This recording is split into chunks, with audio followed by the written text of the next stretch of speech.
பீகார் மாநிலத்தில் இந்திய அளவில் நடைபெற்ற கேலோ இந்தியா இளைஞர் பளுதூக்கும் போட்டியில் இன்று நடைபெற்ற போட்டியில் 1 தங்கம் 2 வெள்ளி 1 வெண்கலம் என்று 4 பதக்கங்களை தட்டிச் சென்றது தமிழ்நாடு அணியினர். பீகார் மாநிலத்தில் உள்ள நாலந்தா மாவட்டத்தில் அமைந்துள்ள ராஜ்கீர் நகர் பகுதியில் அமைந்துள்ள ஸ்போர்ட்ஸ் அகாடமி பகுதியில் 2025ஆம் ஆண்டிற்கான கேலோ இந்தியா இளைஞர் பளுதூக்கும் போட்டி நடைபெற்றுக் கொண்டிருக்கிறது. இந்த விளையாட்டில் 23 மாநிலங்கள் கலந்து கொண்டன. இன்று நடைபெற்ற போட்டியில் பெண்கள் பளுதூக்கும் போட்டியில் 76 கிலோ எடைப்பிரிவில் ராணிப்பேட்டை மாவட்டம் அரக்கோணம் வட்டத்தைச் சேர்ந்த ஹசீனா ஷெரீன் வெண்கலம் பதக்கம் வென்றார். பெண்கள் பளுதூக்கும் போட்டியில் 81 கிலோ எடைப்பிரிவில் வேலூர் மாவட்டத்தைச் சேர்ந்த கே ஓவியா அவர்கள் தங்கப்பதக்கம் வென்றார். ஆண்கள் பளுதூக்கும் போட்டியில் 96 கிலோ எடைப்பிரிவில் சென்னை மாவட்டத்தைச் சேர்ந்த எஸ்பி ஷாருகேஷ் வெள்ளிப்பதக்கம் வென்றார். ஆண்கள் பளுதூக்கும் போட்டியில் 102 கிலோ எடைப்பிரிவில் வேலூர் மாவட்டத்தைச் சேர்ந்த ஆர் கிஷோர் அவர்கள் வெள்ளிப்பதக்கம் வென்றார். இந்த விளையாட்டின் தமிழக பயிற்சியாளராக எல் விநாயகமூர்த்தி, வி சாந்தி அவர்கள் பயிற்சி கொடுத்தார்கள். தமிழகத்திற்கு பெருமை சேர்த்த விளையாட்டு வீரர்களுக்கு பாராட்டுகள் குவிந்து வருகின்றன.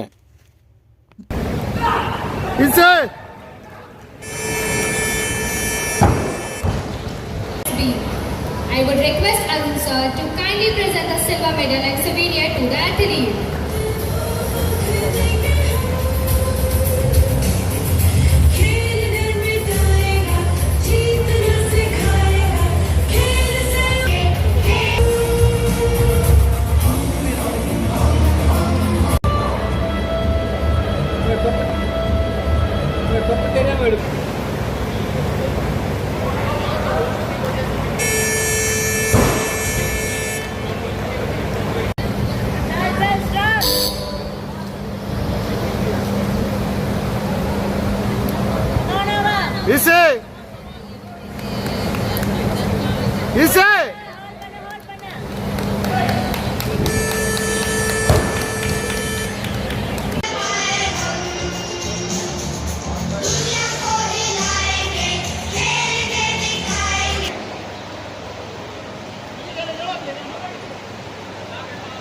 Number 2 is Adarsh Chaudhary from Madhya Pradesh.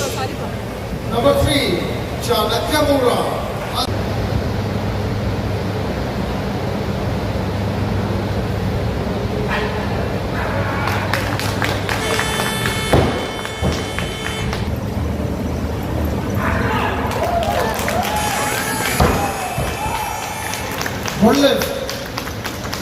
R. Kishore has created a new